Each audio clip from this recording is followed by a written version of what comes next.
Hello guys, this is nothing else, another Google Pens video. This time I'm going over the Archeologist Archetype, which, yeah, it would be pretty good. But this time I want to switch things up a bit and talk about what archaeologists could be. Well, it's good for Indiana Jones-like character. For example, also Robin from One Piece.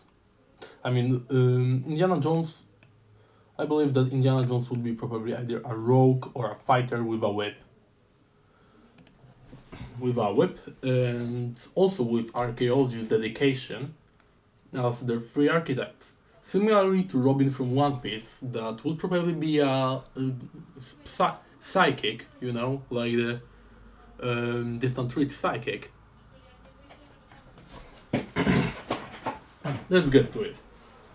Well, in order to be an archaeologist, you need to be trained in society because, well, perception, which literally everyone has perception, so I don't know why would you need to be trained in perception. Oh yeah, unless you are a level 0 character that cannot even take this feat. Society makes sense because it's history, and thievery because disarming traps and stuff like this. Okay, so you are a student of histories and stuff like this. You become expert in both of these skills and gain +1 circumstance bonus to recall knowledge on ancient history, people and cultures. It's specifically on ancient history, people and cultures, so you don't need to attempt a society check, you can also attempt a lore check on it. Then second feat is 4th level magical scholastics.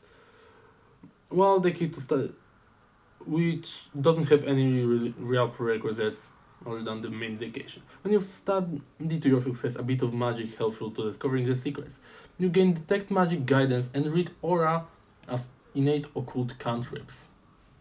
Which, yeah, it's pretty good. Now, settlement scholastics. No, not special prerequisites. And your studios open new horizons. You become trained in a lore skill about a specific settlement. If you were already trained in the lore skill, you also become trained in lore skill for settlement of your choice. Choose a single common or uncommon language to prevalent in that settlement. You learn that language. Okay, this feat is not all that good. Okay, why? Because, well, additional lore doesn't just give you training, okay? It also makes it so it scales up with your level automatically up to legendary at level 15. But this one just gives you oh yeah, you become expert. So this gives you just a lore skill. And that's all, and it doesn't really scale with your level, so I wouldn't really like that too much. Pathfinder.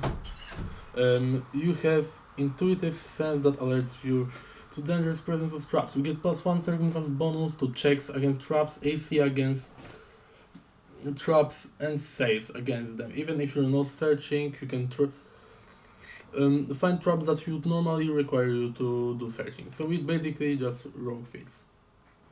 And you still need to make the requirements.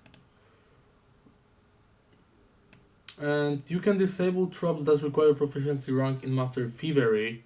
If you have Master Proficiency in Thievery, you can disable traps that have Legendary. And your circumstance bonus increases to +2. Now, Scholastic Identification, you need Master in Society for that. Again, knowledge to understand culture. So, you can use Society when deciphering writing, no matter the writing you're examining. You can also use Society to identify magic within like cultural items. Pretty cool. Archaeologist luck. You are more than just skillful. Your drive to find secrets plus manifests in luck. Reroll the failed check with a new result, which you can do once per hour, and it doesn't state what kind of thing do you need to do for it, because it doesn't show anything. So does it just cost nothing? I mean, it does have a trigger, but it's not even a free action as far as I can see.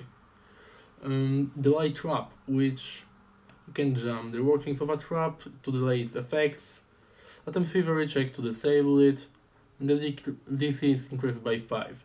Critical success, you prevent the trap from being triggered, or you delay the activation until the start of your next turn. Your choice.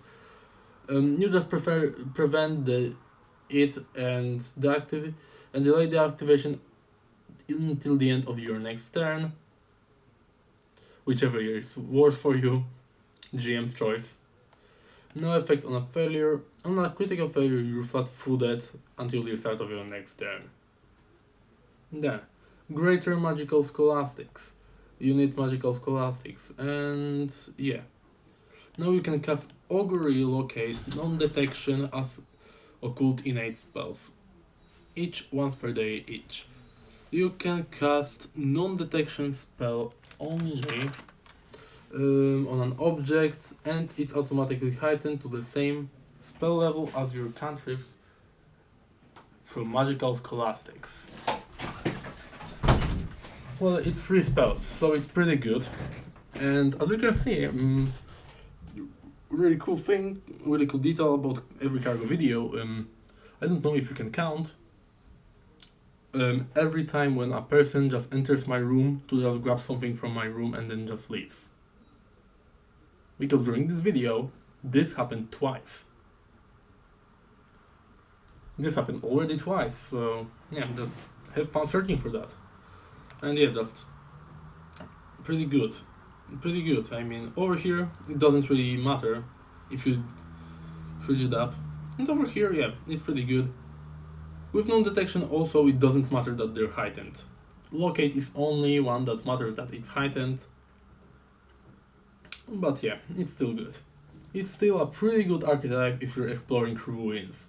So especially in my in a lot of my sessions, because all of my sessions are like focused on very like lore stuff, you know, because my session is a lot of lore stuff and puzzling stuff. There are some traps, but I don't really like to use traps too often.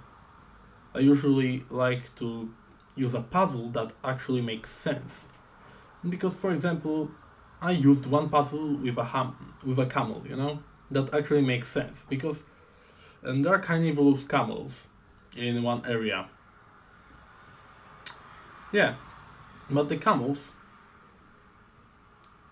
are kind of blind, you know, and they have tremor sense. So whenever you throw something, they will just bite into it and attempt to eat it because they think that it is like prey trying to go around them. Because you know, these aren't really that normal camels. They're just kind of disguised as camels, but they're separate creatures that fool predators into thinking that they are camels, you know. And then when such a, like, for example, a jackal or something like this comes towards the camel, comes towards the so-called camel, the monster just eats it. So I just left a trap, you know. I just left a trap, and the party actually threw rocks to distract the camel's tremor sense, to make the camel attempt to like fight off, just get to rocks, and then made the camel go into the trap. And yeah, they sacrificed the camel. So yeah, that was pretty fun. However, yeah, I don't really use conventional traps, more of a puzzle traps that actually make sense within the lore and are not just, hey, here you have like a puzzle for a 5-year-old that you need to solve within this Lich's mega dungeon. So yeah. Even though I think that Archaeologist is a good archetype, especially for like the recall knowledge on different lore, because yeah, in my sessions, if I'm running a session recalling knowledge about ancient history and stuff like this is a pretty great bonus. because this one I wouldn't say like it's an high tier archetype because it's very GM dependent. However, I'd say that it's a very good archetype, at least in my campaigns. So yeah, that's pretty much it. See you in the next video, I guess, you freaks of nature. And not in like an insult way, okay? I mean just like in a just YouTuber calling their fans something way.